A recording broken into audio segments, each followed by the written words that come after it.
Yeah, obviously the big question on most people's mind is the goaltending situation, and I'm just wondering how you go about evaluating, past performances. Obviously, Henrik's history against the team, but how you evaluate what goes on in this short and truncated camp, what you're looking for from your goaltenders to help you make that final decision. Yeah, well, a lot is going to go into this decision because of the unique circumstances. And I actually had a meeting with all three of them today, telling them how important the next 3 weeks are going to be. That being said, it's not just about these last 3 weeks. There's also a lot of other things to take in consideration. To your point, Henrik's success against these guys, the seasons guys were having, what was going on when we left off. So there's going to be a lot that goes into it. But in the one position, probably more than any, these next 3 weeks are going to be pivotal for the goaltenders. So our next question comes from Vince Mercogliano with USA Today Network. Go ahead, Vince. Hey, David. Good to see you. Thanks for doing this. Yeah, thank you, Vince. Good to see you, even though I don't see you right now, but that's okay. Yeah, I figure it's better this way. I haven't had a haircut in a long time. So I just to expand on that, beyond just the goalies, I'm curious, how much do you look at this as a competitive situation where spots are kind of up for grabs based on how guys play in this short period? And how much are you, wanting to continue the good vibes and everything that you guys had going on in the regular season? And will, the players, the way they performed in those 70 games, weigh into who will be the guys you lean on for the playoff games? Yeah, we want to pick up where we left off. And obviously, one of the things that's great about where we were is that we really liked a lot of that was going on with the chemistry amongst our lines and our deep pairing. So, I want to give these guys an opportunity to find that again. That might take some time because every guy's had an opportunity to do different things when it comes to staying sharp during this 4-month break and downtime. Some guys have had access to more things than others. So, some guys are ahead of other guys, and that's just the reality of the situation we're in. So we want to give our guys an opportunity. We certainly are putting a lot of stock in what went in during the regular season.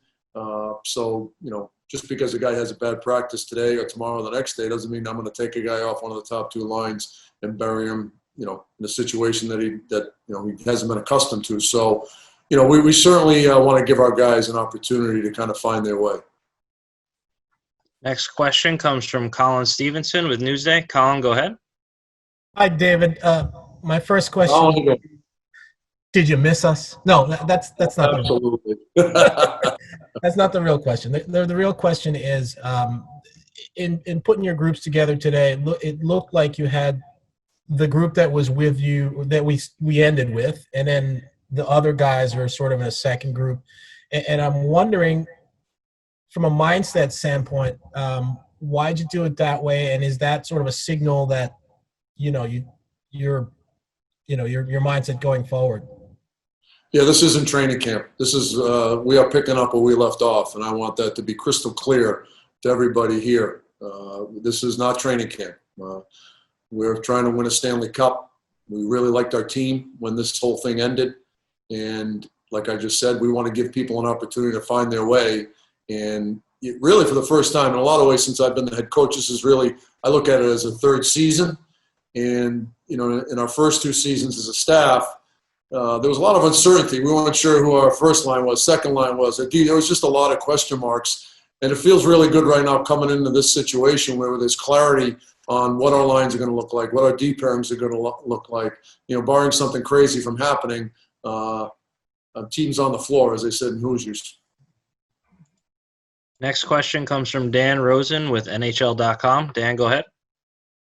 I guess, David, to play off of that, does that change your expectations for what this team can do this season? I mean, you were, when the season started, still a rebuilding team, but everybody comes back on an even playing field basically now, unless you're one of those 4 teams that has a bye or is in that round robin. So is your mindset different as you look at it as a third season of what this team should do? I don't think our mindset is any different than what it was when we ended the season. I think our guys really believed we were going to make the playoffs. I think guys believed in each other. They believed in themselves. They believed in the way we were playing. There was a lot of togetherness. There was a lot of swagger. As I've always said, there's a fine line between having swagger and being arrogant. Our guys certainly weren't arrogant to the point where we thought we could just show up and win. I think we felt like if we showed up and did A, B, and C, we had a good chance to win the hockey game. And I think that's where we need to find.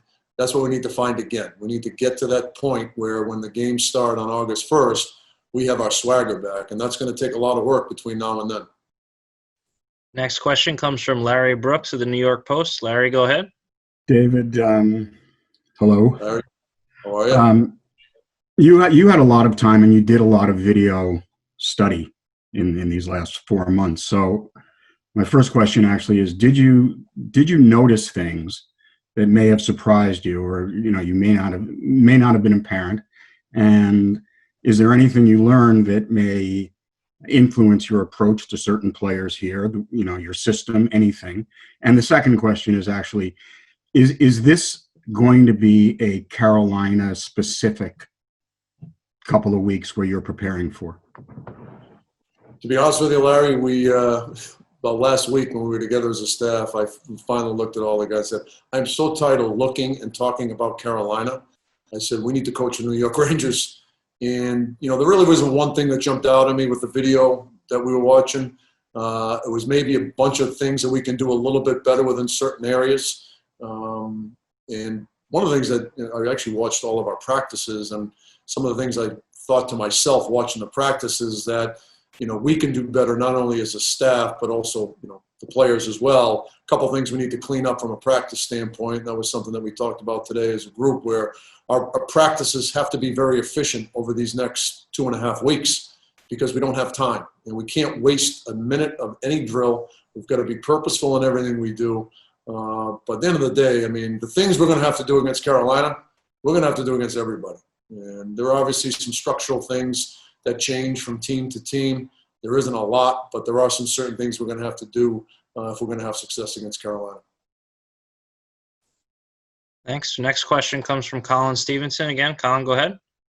Hi, Dave. I'm just I'm curious as to how well you know Gord Murphy, and how you're going to manage that transition to go from Lindy to Gord Murphy. Yeah, I didn't know Gord well at all. Really, the first time I really got to know him was during the training camp, and really liked his enthusiasm, liked his approach, liked his experience. And we're very fortunate that there is a lot of chemistry between what we're doing here in New York and what Chris and Gord were doing down in Hartford. So, Gord had the defenseman and he handled the penalty kill. And so really, and he's got 10 years of experience, 11 years of experience of being an assistant coach in the National Hockey League. So it really was a no-brainer in a lot of ways. He was really the first guy I thought of when this thing was unfolding, and we're very fortunate to have him.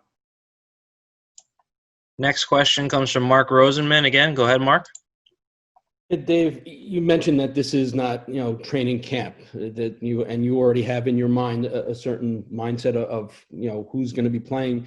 Additionally, over the course of your career as a coach, it's always been big picture and building. Even though this is called the play-in, this realistically is the playoffs. How do you think you're going to manage the game-to-game adjustments where you might have to scratch a player that's been one of your players just because of the urgency of the situation? And how do you think you're going to be handling that, fine line? Yeah, that's going to be a game-to-game situation, obviously. That being said, we have faith in everybody. We think that we've got guys that can step in and play. But again, I think managing that is going to be no different in a lot of ways than the way you manage it in the regular season. I think our guys are going to be clear on what's expected of them, what they're going to have to do. The one thing we don't have now, you can't really let a guy play through a long, long period of bad play. So there may be a little bit of, you may have a little bit of a quick trigger or maybe move things around a little bit quicker than you would in the regular season. But, we want to make this, obviously it is playoff hockey. That being said, it's still hockey. And we need to continue to do the things that we've done throughout the last 2.5 months of the season to put ourselves in a position where we're playing still. Next question comes from Justin Walters with Pix11. Justin, go ahead. Hey, Coach. We've taken the approach that this isn't a training camp.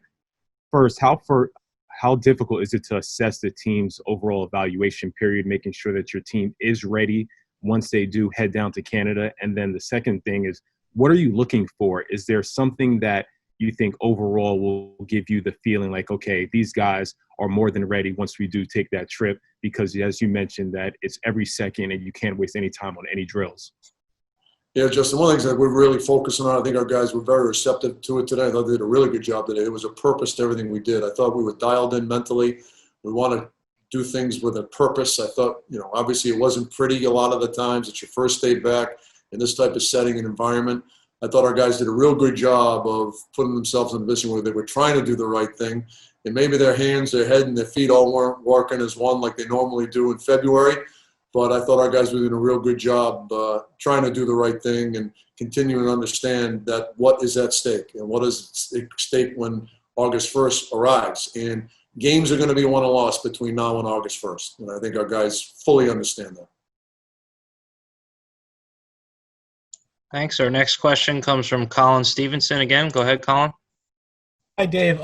So JD told us earlier in response to a question that you don't know yet just how long Brendan Lemieux's suspension is going to be.